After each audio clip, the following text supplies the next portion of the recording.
Welcome to this video on digital electronics. In this video, which is the third in the series of sequential logic circuits, we will be discussing about the design of synchronous counters. In the previous video on asynchronous counters, we had seen the difference between synchronous and asynchronous counters. So in a synchronous counter, the clocks of all the flip-flops are tied together and they are given to a common clock. And the flip-flops are all triggered at the same instant of time. Therefore, the outputs of all the flip-flops change at the same instant of time. So let us look into a 2-bit binary up counter which is negative edge triggered. So 2-bit counter, so we have two flip-flops A and B. JK flip-flops are chosen. The inputs are JA and KA and outputs are QA and QA bar. Similarly, for the B flip-flop, JB and KB are the inputs and QB and QB bar are the outputs. So it's a negative edge triggered flip-flop. So the clock is negative edge and a synchronous counter. So both the clocks are tied together and given to a common clock. Now JA and KA are tied high and JB and KB are connected together and connected to the output QA of the first flip-flop. So in this counter, both the flip-flops get triggered at the same instant of time. The outputs of the two flip-flop change depending on the input value at the arrival of the negative edge of the clock. So the timing diagram, the clock QA and QB, the outputs from A and B flip-flop are indicated. The clock is drawn and negative edge triggered. So the negative edges are indicated. Now let us look at the operation of the counter. So for flip-flop A, J and K are tied high. So whenever a negative edge occurs, QA toggles. So for the B flip-flop, JB and KB are connected to KA. So when the negative edge occurs, if QA is 0, then the output QB remains in the previous state as such.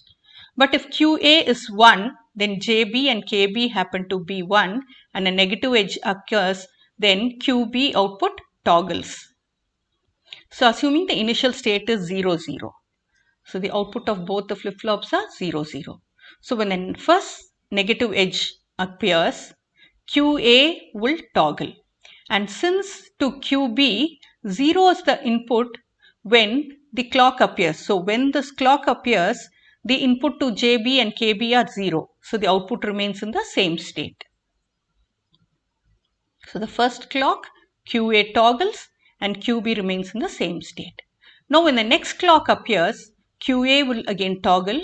Now the input to the B flip-flop, JB and KB is 1.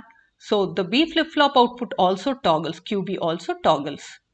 So as you can see, the next clock pulse, QA toggles, QB toggles. Next clock pulse, QA toggles 1 to 0, QB goes from 0 to 1.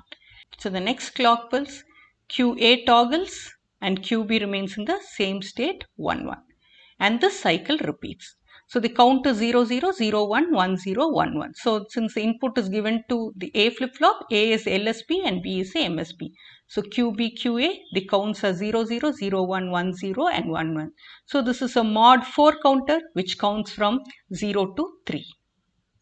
Next, let us look into design of 3-bit synchronous binary up counter. So 3 bits, 3 flip-flops are used and they are negative edge triggered. So negative edge triggered synchronous counter. So all the clocks are tied together and J and K is connected to high.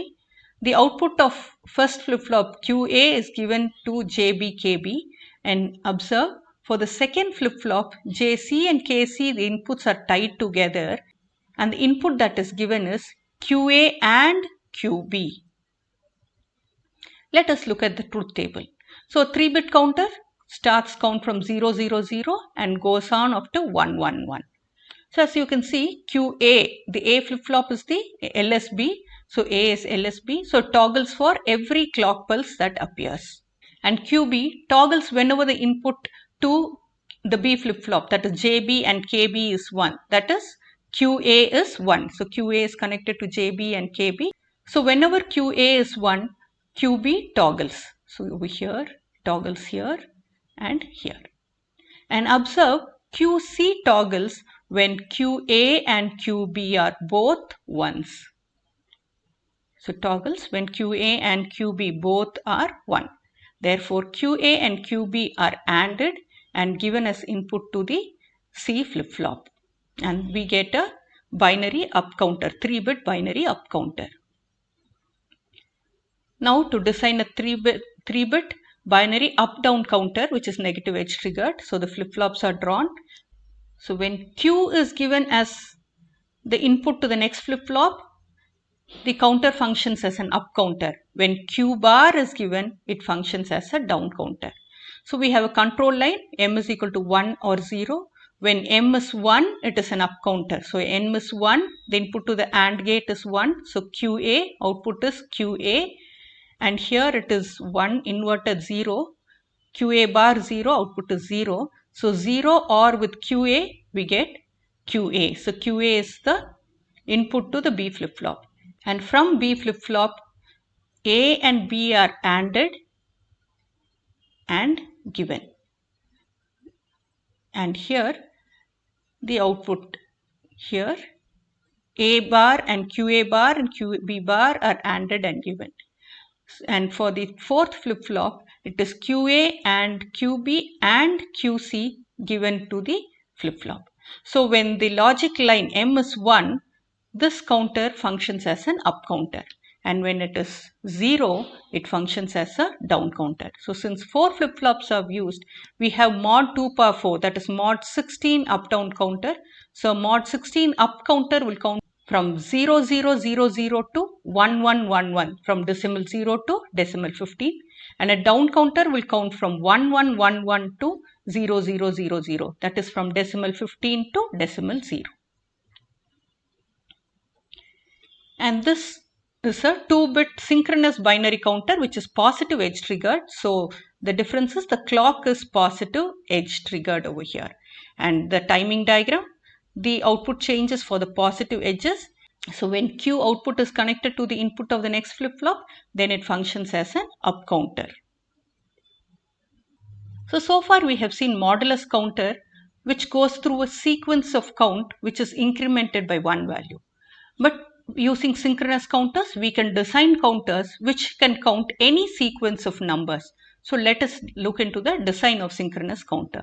The first step is to draw the state diagram. So for the required sequence of counts, a state diagram is first drawn, which describes the operation of the counter. And then depending on the number of states required, the number of flip-flops that are needed should be decided upon. Then from the state diagram, draw the state table. And then depending on the type of flip-flop to be used, whether it is JK or T or SR, the excitation table for the counter has to be designed.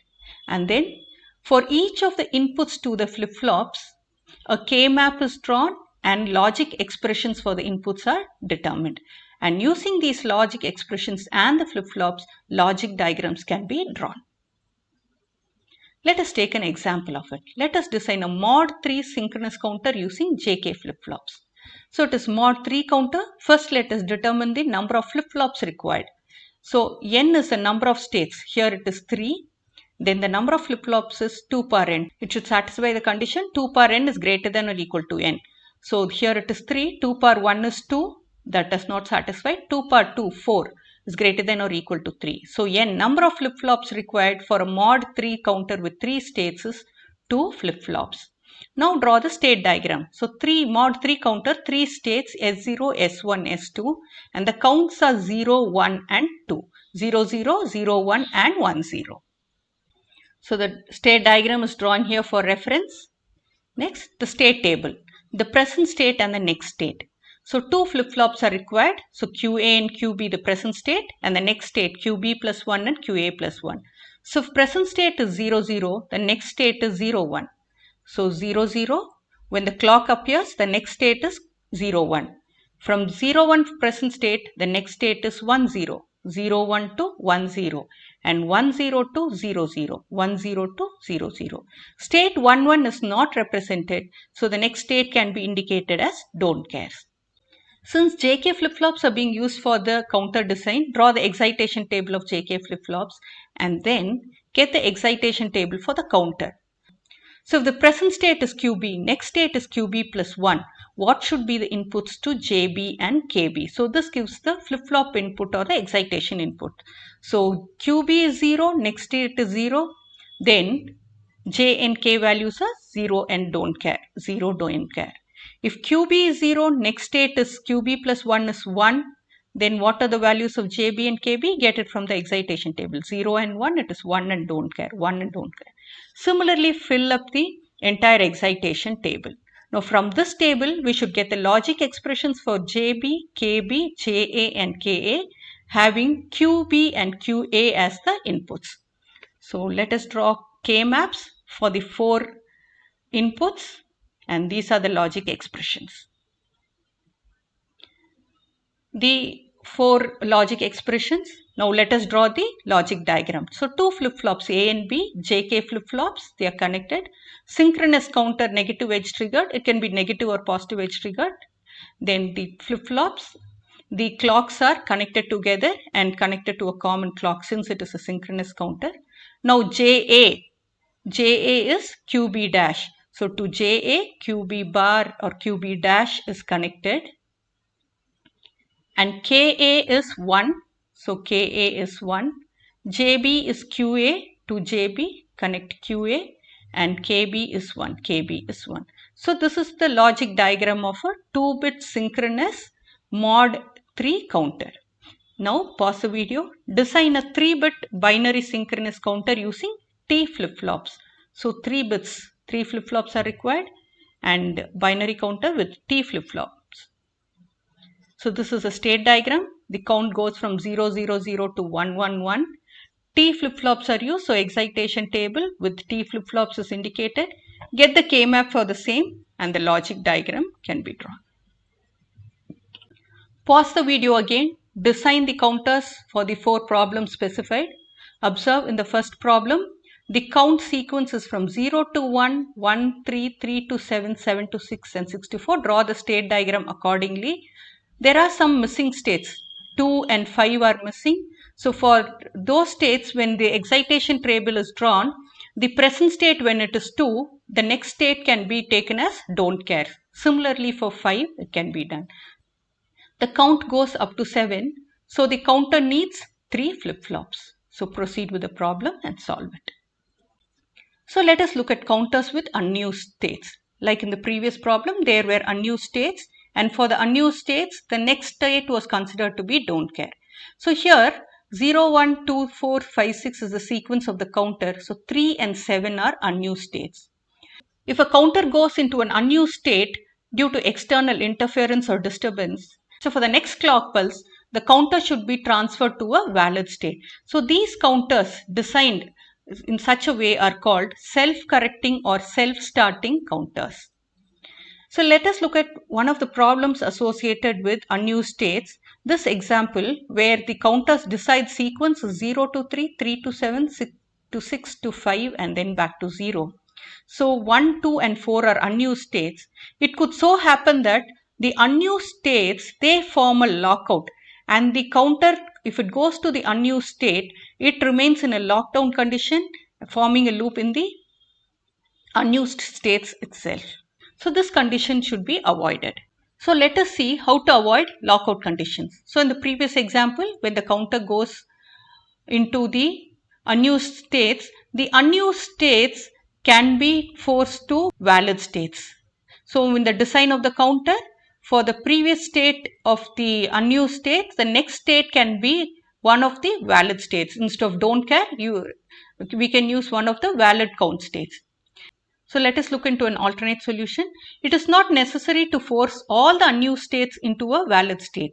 It is sufficient to transfer one of the unused state into a valid state and thereby lockout condition can be resolved.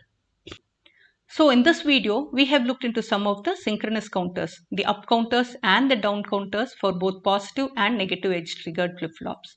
And we have also seen how to design counters for any sequence of count that is required. And we have also seen how to avoid lockout conditions in counters. These are the references. Thank you.